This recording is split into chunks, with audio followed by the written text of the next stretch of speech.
Venture with us deep into the hidden corners of the American heartland, where strange creatures and whispered legends still haunt dark woods and lonely railroad tracks. Hey there, listeners, and welcome back to Fear and Flame Podcast. I'm Brooklyn. I'm Mason. Wyatt. And today we're talking about some of the creepiest cryptids you have probably never heard of. So, strike a match, light a candle, and settle in. This one is sure to ignite some fear. That was probably the most impressive intro reading you've done in a while. There was like no stuttering, no hanging up. There was a couple, like I thought you were about to get it, you know, a couple tongue twisters. Almost. I mean, I'm not feeling very good, but maybe it's the fact that I'm not feeling very good. In. Yeah, that I'm just like... Because that's take one, everybody. Yeah, that was take one. I think I deserve a round of applause for that. Last time was like take four. It was over and over and over again. I edited that one, and I cut to like, because you know you got to cut to where it was. So I was like, okay, this is the right one, and then I'd cut, and then we listened through, and then at the very end, I was like, I had to start over again. I think you could even hear us laughing in the actual final take. You probably could. But we finally got it. But no, that one was... So we've had some sickness going on. So we've been out. Wyatt was sick, and then I've been sick. Mason has stayed okay. Yeah, so hopefully you stay okay.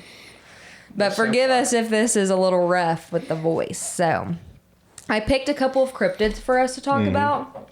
They're ones that I haven't heard about that I know of. They're just very similar to other ones. Yeah. So it could be the same. It just is a different name. But the first one I have is called the Enfield Horror. On the night of April 25th, 1973, Henry McDaniel of Enfield, Illinois, heard a scratching at his front door. Expecting a stray animal, he opened it and was confronted by a creature that appeared to be about 4.5 feet tall, covered in a gray, slimy skin, with tiny T-Rex-like arms and 3 legs, each ending in a small clawed foot. Its eyes glowed pink and it hissed like a wildcat. McDaniel fired 4 shots from his .22 revolver, claiming at least one hit it. The being leapt away in 3 massive bounds, covering nearly 75 feet before disappearing into the night. I've got to say... not very physically intimidating. Yeah. It's just ugly. Yeah, it sounded like it was just ugly. Just like a malformed chicken. Yeah. But the 75 feet and 3 jumps. Yo, if I saw it sit there and freaking boo! That's where we get intimidated. That's a little creepy, yeah. Because then what if he just grabbed me and went... just jumped off with you. That would be a little scary. 4.5 feet tall. I mean, like, that's only a foot taller than me. Yeah. I mean, less than Oh, is it? a foot less than me. So, I mean, it's like pretty close. It's only a foot taller than me.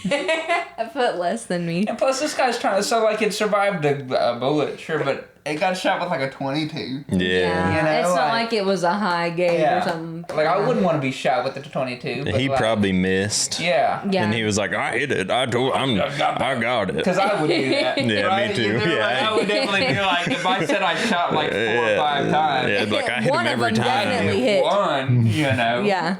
If it was just one, I could be like, yeah, I missed that. Yeah. It happens. I was nervous. He had 3 feet. Yeah. He had 3 feet and T-Rex arms. He hits like a wildcat. Pink eyes is what gets me too. I think is what like took me out of like the. He was like, stoned. Yeah, I'm like. Dude's been looking too many toilet seats. Yeah. Like, that would not as intimidating anymore. It says, the next day, local police found footprints unlike anything they knew. Dog-like, but with 6 toe pads, and 2 sets of tracks spaced unusually far apart, suggesting that it had a hopping gait. Soon after, a young neighbor, Greg Garrett, told a similar encounter, saying the thing ripped at his shoes. Over the following weeks, other locals reported seeing a creature darting through fields or along rural roads. Just a little public menace. Yeah, like it doesn't even sound like he's out for like blood. Yeah. He's just kind of a nuisance, really. Yeah. Like, yeah, that sucker tore up my favorite pair of Jordans. Yeah. My J's. You know, like... Just like running around town. And just flew away. Yeah. Origins and theories abound. Some pointed to an escaped kangaroo. A theory spurred when amateur investigators claimed to see an albino kangaroo nearby. Wouldn't that be hilarious? It's just a kangaroo. Yeah. The thing is why would they think it had 3 feet? Because its tail touches the ground. Oh, maybe. Yeah. Don't they lean back on their tails? Sometimes. Like that. Yeah. McDaniel, But the six toes and had 6 toe pads or whatever. Yeah, but the T-Rex arms make sense. For a kangaroo, definitely. Yeah. It probably was a kangaroo. Like an albino one, you think? Yeah. Because they said it was like a gray, scaly or slimy looking red eyes. I mean, it makes sense. It'd be just a little jacked up kangaroo. Yeah. And they are freaking strong. I can see that thing getting 3 leaps in 75 feet type of deal. Yeah. And that sucker's just gone. And he Wow, that was like that explanation hit me hard. It's like, yeah, it was a kangaroo. Yeah. 3 legs, it jumped. So where was this? This is just Australia? Yeah. It's in Illinois, so. People have pets. That's true. McDaniel, a veteran outdoorsman, insisted no kangaroo had 3 legs or glowing eyes. You'd be right. He's Yeah, he is smart. Others noted, sir. Others noted the region's proximity to old World War II munitions storage areas and speculated about a mutated animal. UFO researchers got involved. World War II. He's a Digimon. That's what they think. Like a little bit of radioactive or something. What do they mean, World War II? I guess they were having sightings of strange lights in the sky at the time, and they said it could be extraterrestrial or interdimensional. Mm-hmm. An odd detail often overlooked, Enfield itself had earlier monster reports in the 1940s. So in the 1940s, long before Henry McDaniel's famous encounter, it already had a reputation for strange happenings. A cluster of wild man or monster reports surfaced in the 1940s, decades earlier, giving the rural area an undercurrent of mystery. According to contemporary newspaper clippings preserved in the Hamilton County Archives and the Wayne County Press, the first widely reported incident occurred around 1941 in July. Residents of the small Enfield neighborhood known as the 5 Mile began hearing unsettling shrieks at night, described as halfway between a woman's scream and a panther's cry. Livestock owners awoke to find chicken coops raided and fences broken, but with no clear predator tracks. Which also kind of sounds like a mountain lion or something. Yeah. It sounded like a mountain lion and it was eating the chickens. Yeah. I think it was the kangaroo. I think it was him. I can't be sure. You know, everybody knows that that's like the only animal that would want to go after my chicken. Yeah. Deadly, slimy, well-known albino. Monster. Yes, kangaroo. Everybody knows. The local paper at the time referred to the culprit as the Enfield Monster or Enfield Wild Man. Witnesses described a tall, stooped figure covered in hair moving with surprising speed through the cornfields. Several families claimed they saw red or greenish eyes glowing in the dark. One farmer, Ed Ray, reported that a large baboon-like creature charged his wagon one night. A large what? Baboon-like creature. Oh, baboon-like. I was like, what? They charged his wagon one night before melting back into the woods. Another couple said they glimpsed something larger than a man with long arms and the smell of sulfur. Though the report was written off of hysteria during a summer of rationing and wartime stress. Nobody was eating. And here's the thing, too, is like all of these are so distinctive characters. Yeah. Like nobody else was able to point out, like, oh yeah, like the kangaroo thing smelled like sulfur. Mm. Did anybody else notice? The guy that was getting his shoes pulled off. Did he happen to catch a whiff? This says sheriff's deputies searched but found only 3 3-toed tracks. So this one was just 3-toed tracks in soft ground near a creek bed. Details that eerily echo the 6-toed prints McDaniel and his neighbors would find 30 years later. So I wonder if they're connected from the 40s. But it to found the 70s. 3. Yeah, it was 3-toed. Yeah, then maybe he mutated. That's a kangaroo. It mutated. Right. It says, mutated, grew 3 toes on each foot. The 40 stories eventually faded as the warriors consumed public attention, but old-timers in Enfield remembered them well and resurfaced quickly when McDaniel's story broke. Some locals even suggested the creature never left, simply keeping to the swamps and bottomlands until it was disturbed again. This earlier history adds an intriguing layer. Rather than a one-off of the 1970s flap, the Enfield Horror may belong to a much older pattern of unexplained sightings in southern Illinois. Whether we're dealing with a rare, undiscovered animal that occasionally wanders into view, or a more supernatural presence that emerges in cycles, the 40s account strengthened the idea that McDaniel and his neighbors were encountering something with deep roots in the area. Apparently, there's been another sighting of this creature. Yes. Now they're finding 9 heads. Yeah. Yeah. This is 2022. Keep on multiplying. Yeah. So maybe we're going to see. This is from 2022. This is the last Enfield monster story. But so there's the 40s, the 70s, and now 2022. So back with a vengeance. Mm-hmm. We'll see what this guy has to say. It's from a sighting of the creature from Zach Starrick of the Southern Illinois Monster Hunters. Oh, okay. Yeah, this is definitely real. For sure. Following- And not just the Illinois, the Southern Illinois. The Southern Illinois Monster Hunters. Not May like 17th. unlike the Northern Division. Yeah. No, the Southern are definitely more Yeah. believable. I just want you to know, Yeah. if you look into the Northern versus the Southern. Yeah. They have a much more detailed account. Yeah. Yeah. The 9-toed monsters. This was May 17th and 22. Southern Illinois Monster Hunters. Folks, after tonight, I can stand before you and tell you this. The Enfield monster is not dead. It is very much alive and well in White County, Illinois. I was on my way home after bow fishing for gar up along the Wabash River in Southern Illinois, and I had just come through Enfield tonight at about 8:45 to 9 on May 17th. I was coming up on Route 45 and Route 14 intersection south of Enfield, and I was slowing down to make the stop at the four-way. I caught a flash of something out of the right side of my windshield, and what I saw next was something that I'd only read about and heard stories about for the past 17 years. Up, out of the ditch, came a creature that's back would have measured level with the hood of my 03 Ford Ranger. It was gray in color, like elephant skin, was completely hairless, had its arms tucked up like a raptor would in Jurassic Park movies. Sort of a reptilian head with a long snout, and it was running up on 2 feet and had that third leg drawn up like a tail. It cleared 2-lane blacktop in about 5 to 6 strides and was back off the opposite side of the road and was gone.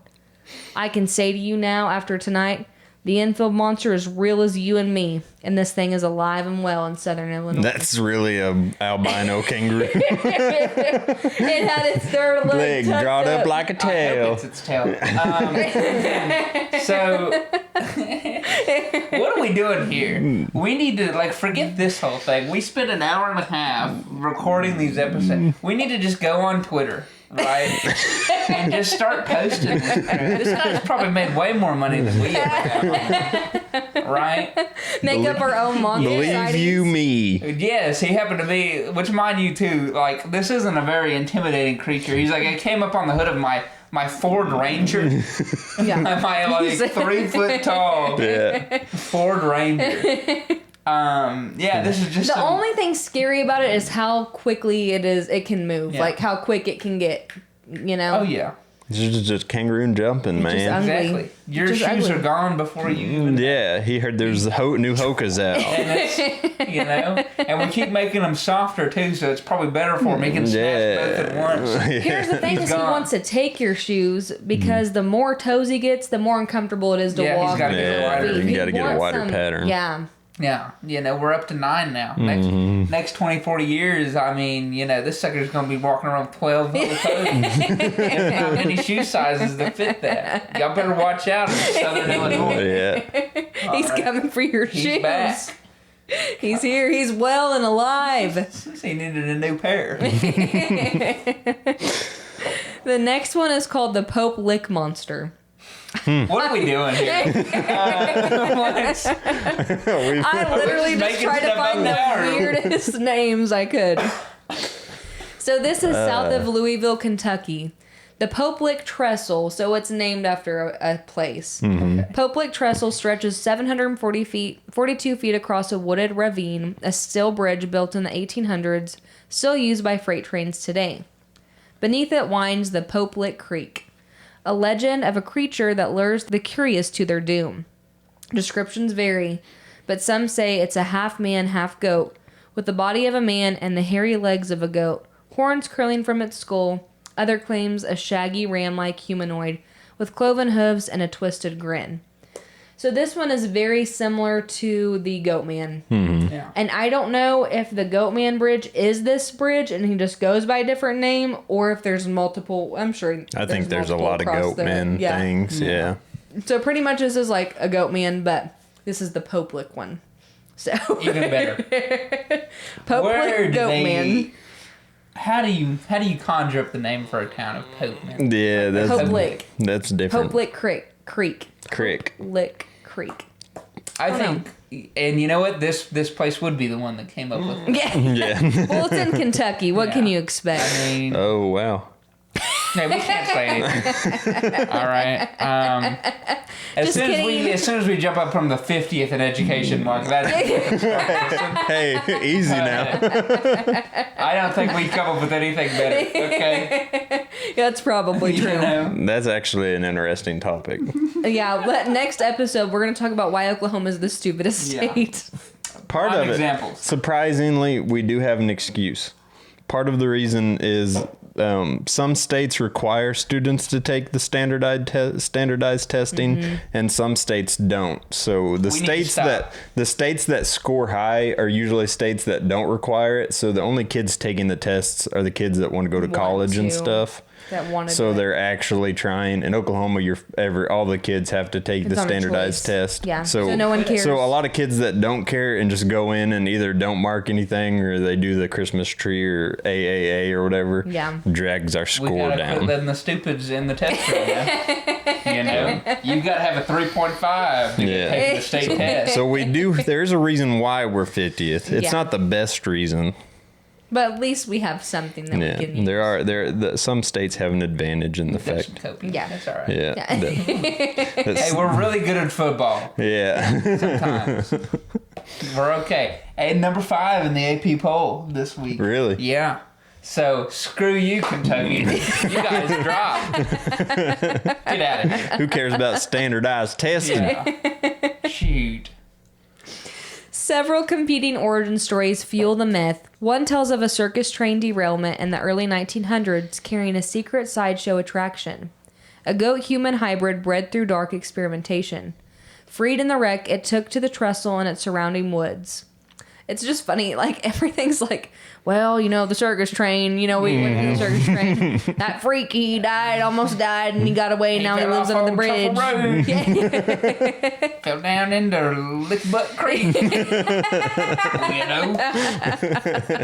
Nobody knows what happened. Another story traces back to a farmer rumored to practice witchcraft, who made a pact for power and was cursed to roam as a goat demon. A farmer? Yeah. Wanted power. He was like, you know what? I want twice as many crops as old farmer Joe. He made a deal with the devil and he became the goat man. A more modern twist, so this one's a little bit more exciting, describes the creature as an escapee from a government genetics lab. So this dude's the Hulk, basically, but they messed up and it was a goat. Yeah. They said it ties to legends of the Cold War, like secrets and experiments. He's really good at climbing steep mountain faces. Said Russia won't know. We were sending him to Russia is what we were doing. All right, he's got this dude can walk at a 85-degree angle. Yeah. You won't even know. It said, the Poplick monster is said to possess hypnotic powers. Some witnesses claim to hear a soothing or mocking voice coaxing them onto the bridge. Others describe it using mimicry, perhaps calling their names or imitating a loved one's voice. The danger, however, is tragically real.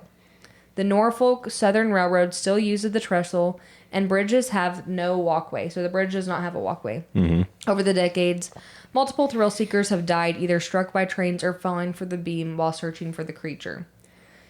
So unfortunately, it's very popular to talk about and stuff. Mm-hmm. So people they go out there and. So this fella does have a kill count. Yeah. He's been able to take out yes. He's done more than the 3-toed, 9-toed, 6-toed. And it's not because he's real. It's just because people go to look at it and then they are the average dumb and get hit. Kentuckian is like, yes. I must go look for the goat man. The Poplick. The Poplick monster. He's said to be on this specific non-walkway bridge. Yeah. And I think people, there's I don't know what the count is. I probably should have put it in here, but There's been a lot of people who've passed away on this bridge from getting hit or falling off. This says one of the most vivid first-hand encounters comes from Jim Dickon. Such a Kentucky name, am I right? Just kidding. Who still remembers a summer evening in 1959 as it happened yesterday. He was only 5 years old, lying awake in his bedroom when a strange movement caught his eye. Through thin curtains, he saw something pacing outside, its outline sharp against the new houses rising in the moonlight. Jim says the figure was impossible to mistake. Curling mountain goat horns swept back from its head, a burnt orange face with a hard, almost hostile expression, and shoulders capped with rough, bristling fur. As it turned slightly, he caught flashes of a greenish light like jewels glinting where its eyes should be. It didn't pause to look at him. It simply prowled past the window, surveying the half-built neighborhood as if it owned the place. Jim screamed. This is my hood. Yeah, this is my neighborhood. Imagine, so it's like the middle of the night, and you hear like a ruffling outside, and your first thought is, oh, of course. The goat man. The public monster. Also, what's he doing? He's supposed to be under the bridge. Yeah. You know? he's out there crawling on top of cars. Inconsistent. He probably got surveying hungry. the latest development. He got hungry. You know? Jim's scream brought his father running out, but the creature had vanished. To this day, Jim insists he was wide awake, and the thing he saw was no dream. He was 5 years old. 5 years old is a tough one. I mean, I've had some 5-year-olds tell me some wild stories. I believe, you know what? The goat man, he's out from under that bridge. Mm-hmm. He's coming to look at our new neighborhood that's being built. Yeah. He's after us. And he's going to get us. He's going for us, boys. Folklorists note that the Goatman stories surface across the U.S., from the Maryland Goatman to Texas Lake Worth Monster, symbols of forbidden places and reckless curiosity. The Poplick legend likely grew as a cautionary tale to keep teenagers off the trestle, but persistent reports of eerie bleats, clattering hooves, and strayed lights in the woods keep the mystery alive. Today, the site draws paranormal investigators and urban explorers, despite posted warnings and the danger that has already claimed many lives. So basically, people make up stories to keep people from going over there so that they won't die. And that makes people want to go even more. More people are dying. Because that was the deal with like the 50s to like the 80s. Like our whole thing was like, we're going to try to come up with the most wild, spookiest thing to keep the kids away. Yeah. And it just intrigues the kids. Yeah. It just makes them want to go more. It's like the dare thing. It's like, you don't want to do drugs. It's going to make you feel really cool. Awesome, good. And that's bad. Don't do that. Yeah, we need to, which I feel like we've gotten better as like a society over time of being real with kids. Yeah. Or trying to be more real. There's some things that kids you don't need to share, but like I'm not gonna be like, oh, don't go to that bridge because there's a scary goat man underneath that. Like, don't go to that bridge because you'll get ran over by a train. And die violently. You do not beat 150,000 pounds of American-made steel. So. And it's not even made for you to be able to walk on it at all. There's no reason for you to go over there. Except for the goat man. Yeah. What about the goat man, though? I do think it's interesting. Which I love how this is just like with stories anyways. There's so many different places. Just like Crybaby. We've talked about this, but all the different urban legends like show up. So everyone wants to be involved. Mm-hmm. They were like, oh, well, we've got one of those. Yeah, the Texas goat man. Yeah, he's even worse. Yeah. You think the Kentucky goat man's bad? Imagine that guy, but with a 6-shooter. Now that's real heavy stuff. For real. Yep, this is the last one. This is the Ozark Howler. Okay, I've heard of that. In the Misty Mountains of Arkansas, southern Missouri, and eastern Oklahoma. Hey. Yep. There we go. Apparently northern Texas as well. There is a black furred beast. He has horns. I don't think so. He's known as the Ozark Howler. Accounts describe a creature the size of a bear, with shaggy hair, glowing red eyes, and sometimes even antler-like horns. Its most distinctive feature is the piercing, unearthly howl, said to combine the scream of a woman with the call of a wolf, and the is it a bugle? How do you say that of an elk? Bugle. A bugle of an elk. The legend stretches back to the early 1800s. Frontier settlers wrote of a black bear that wasn't a bear. Funny. With glowing eyes that followed them at night. Native American tales speak of guardian spirits of the mountains. some benevolent, sometimes deadly. In the mid-20th century, hunters and trappers reported eerie cries echoing through the valleys, often before severe storms. Modern sightings spike every decade or so. In the 1990s, a series of reports described massive paw prints and low guttural calls. In 2010, photos circulated online claiming to show the creature, though they were later revealed as deliberate hoaxes. Still, locals continue to hear the distinctive howl, often described as the harbinger of disaster. Some connect it to the old world legends of the Black Dog of Death, an omen that foretells misfortune. Explanations range from misidentified cougars. Arkansas is home to a healthy but elusive mountain lion population. Black bears with throat disease that alters their calls. Yet, many witnesses insist the howl is unlike any natural animal. Cryptozoologists speculate it could be an unknown large feline or a prehistoric relic such as a surviving branch of the saber-toothed cat family.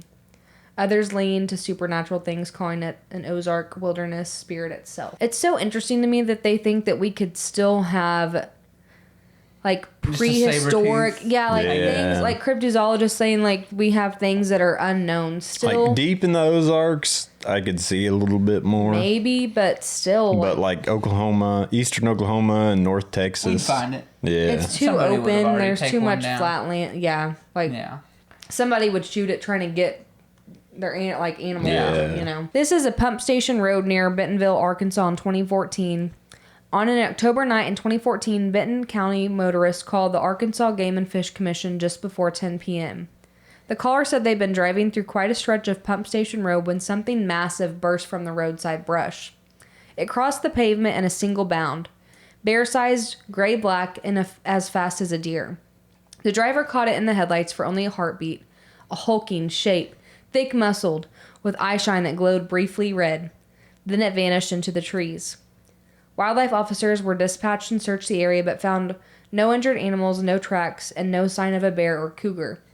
To this day, the witness stands by the description, convinced it wasn't any creature native to the Ozarks. This next one was in Devil's Den State Park, the Yellow Rock, photos in 2015. It says, in December, a hiker on the Yellow Rock Trail at Devil's Den State Park claimed to have captured the Ozark Howler on camera. The images sent to a local station, says 4029 News, showed a dark horned silhouette with a heavy chest and glowing eyes half hidden behind bare winter trees. The photos caused a local stir. Arkansas Game and Fish officers investigated, comparing the shapes to known wildlife and even analyzing the digital files. The verdict? The images had been manipulated, possibly staged, and no physical evidence of the animal was found. Despite the official ruling, many who saw the pictures insisted they weren't fabricated. The eerie glow and bulky frame became instant fuel for late-night campfire retellings. The last one is Forsyth, Missouri, so Screams and Game, another camera image. This one is 2025. There you go. So this year. The most recent and perhaps most unsettling reports come from just this year near Forsyth, Missouri. Sharon and Steve Robinson were walking their bloodhound after dark when a chilling, unearthly scream echoed from the timber. Steve described it as a cross between an elk bugle and a human shriek, long, quavering, and powerful enough to rattle their chests. The couple hurried home and set a game camera in the direction of the sound. A week later, the camera captured several nighttime images of a broad-shouldered animal crouched among the trees. Its outline suggested something heavier than a black bear, with eyes reflecting an amber light. They shared the recordings with a regional wildlife expert who could not positively identify the creature and said the call they recorded did not match known native species. Whether it was a freak encounter with an undiscovered predator or a case of the nerves amplified by the Ozark night, the Robinsons remain convinced that they met the legendary Howler. The Howler's endurance in local culture is striking. I guess they do festivals with t-shirts and craft beers in its name, which I didn't know about that. And it's like a flesh and blood predator, living myth. The creature has become an emblem of the wild, untamed Ozarks. Reminder that something ancient may still roam the mist-shrouded hills. So they do like festivals and stuff, which is funny. I feel like that's fun. Yeah, like it's a mascot. I've never heard of Ozark. I've heard Howler. Ozark Howler, but I wasn't super familiar with it. And here's the thing: if the most, I know they're like, oh, it kind of looks like a bear, but if the most descriptive thing that you have of it is just its like call, the problem with that is, I think most people just don't know. Like, if you just don't know what the call is, you know that you that's can, not. You can kind of twist it in your head That's as the to howler. Yeah. But it's like a mountain lion. Yeah, because mountain lions make some very creepy noises. Mm-hmm. If you've ever heard one howl, they can be very unnerving. Do you think that it was a mountain lion that you heard screaming in the woods, or do you think it was supernatural? The screams I heard, I think, were a mountain lion. Yeah. When I heard them, it was either that or someone was killing a woman out there.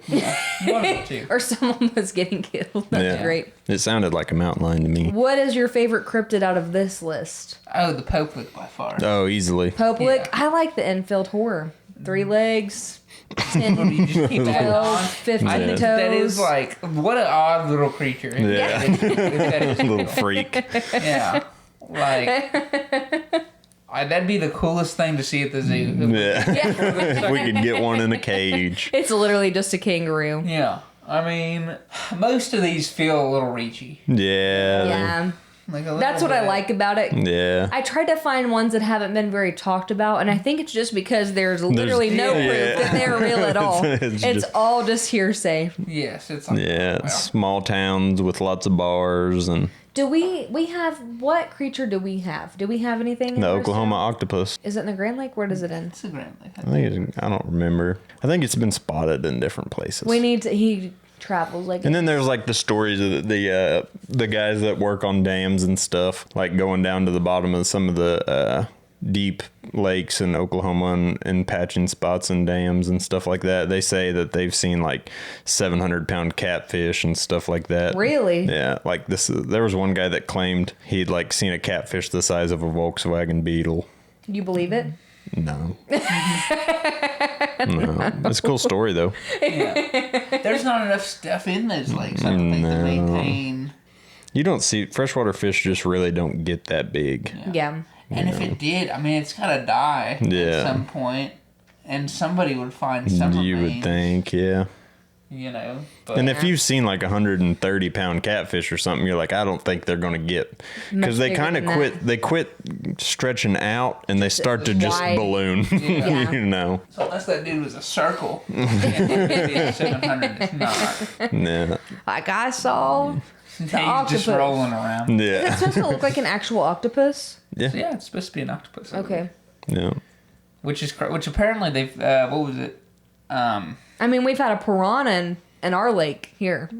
Yeah, it was like I don't know if it was a piranha. It might have been it was of the piranha family. Oh, okay. But I don't think it was like a red. But someone like released it, I'm sure. Yeah, the lake they find so. They said the other day, I was reading an article about what lake? One of the lakes around here.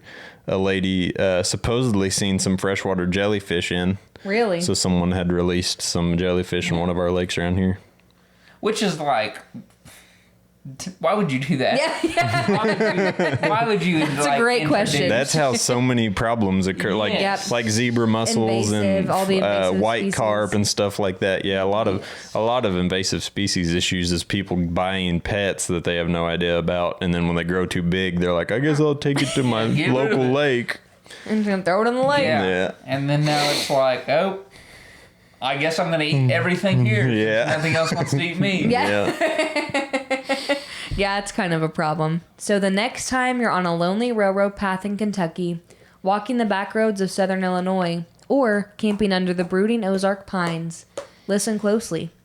A scrape on the porch, a bleak from the windows, or a howl carried on the wind may remind you that the world is still wider and wilder than we know. Yeah, and keep your hocus tight. Yeah. Tie them laces tight. Tie them shoes tight and keep your blinds closed for the goat man. Watch Freaking out. Popelick. It's going to lick you. Thank you so much for joining us in today's episode. If you enjoyed this, make sure to like and subscribe. We want to hear from you. Leave topic ideas in the comments or find our email in the description box below to send us your scary stories. Find us here next time on the Fear and Flame podcast. And we'll try to hit you with something a little more interesting. October's coming up. Yeah. Hey. Hopefully the Halloween episode is better. Yeah. I don't know. We'll find out together. Yeah, it's not like that's our decision to make. Like and subscribe. See you later. Yeah, like and subscribe.